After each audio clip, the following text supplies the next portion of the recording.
ደራሲና ገጣሚ ሲራክ ወንድሙ እባላለሁ። ሶስተኛ መጽሐፍ የሆነውን ሶምሶማን በባለፈው ቅዳሜ በአዲስ አበባ አስመርቄያለሁ።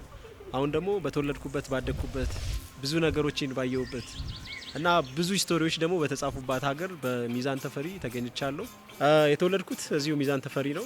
የተማርኩትም ቁጥር 1 እና ቁጥር 2 ትምህርት ቤት ነው። ስነ ጽሁፍን በጣም ድሮ ነው የጀመርኩት። ቁጥር 1 ተማሪም እያለሁ አንዳንድ ክበቦች ላይ ምናምን ተሰራ ነበር። ከዛ በኋላም ወደ ሃይስኩል ስገባም ከሃይስኩልም ከወጣው በኋላ አዲስ አበባ ላይ በጣም ትላልቅ ቦታዎች ላይ በአገሪቱ ውስጥ እዛ ቦታዎች ላይ እሰራለሁ። አሁንም እየሰራው ነው የምገኘው እና አዲስ አድማስ ጋዜጣ ላይ ወመዘክር ጋራ ፕሮጀክቶችን እንሰራ ነበር።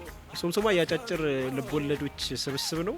ከ2012 እስከ 2018 ድረስ ለ6 ዓመታት በተለያየ ጊዜ የተጻፉት አንድ ላይ ተሰብስበው የታተመ መጽሐፍ ነው። ስለ ማህበራዊ ጉዳይ፣ ስለ ህይወት፣ ስለ ሰው ልጅ፣ ስለ ብዙ ነገር ሂስቶሪው ያለበት ገጹ 176 ገጽ ነው። የጀርባ ዋጋው 400 ብር ነው። አሁን በዚህ እሁድ መጋቢት 20 ከቀኑ 8 ሰዓት ጀምሮ በሳላይሽ ሆቴል አዳራሽ እንመርቃለን። ስነ ጽሁፍ ትንሽ ኢትዮጵያ ውስጥ አስቸጋሪ ነው። ሚዛን ብቻ ሳይሆን በጣም ብዙ ቦታ ትንሽ አዲስ አበባ ይሻላል። በጣም ብዙ ፈተናዎች አሉ። በተለይ ለወጣት ይሄኛውን መስመሩን ሰብሮ ምናምን ለመውጣት ራሱን ለማብቃት በጣም ብዙ መከራዎች ናቸው ያሉት። እንደ ሀገር ራሱ የወረቀት ዋጋ መወደድ፣ መድረኮችን እንደ ልብ አለማግኘት እና በጣም ብዙ እንትኖች እንትን ይላሉና እኔ ደግሞ ያንን መከራ እያየው ራሱን ስነ ጽሁፍን ነው ገብቼ ዩኒቨርሲቲ እየተማርኩ ያለሁት። አሁን የሁለተኛ ዓመት ተማሪ ነኝ። ከዛ አንጻር ብዙ ነገሮች ይከብዳሉ፣ ግን ያው እግዚአብሔር አለ፣ ታሸንፋለህ።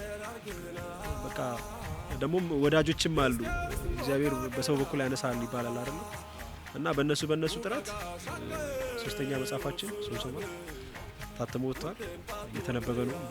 በመላው ኢትዮጵያ ነው መባል የሚችለው ብዙ ቦታ እየላክን ስለሆነ እና እንደዛ አይነት የፊታችን እሁድ በሳላይሽ ግራንድ ሆቴልና ስፓ በትልቁ አዳራሽ ደስ በሚል ሁኔታ እንመርቀዋለን። እየተጋበዙ በጣም ትላልቅ እንግዶቻችን ይመጣሉ።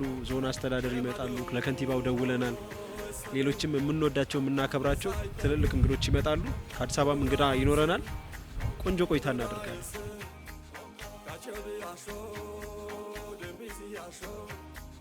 Papagaya show, mezana mana show.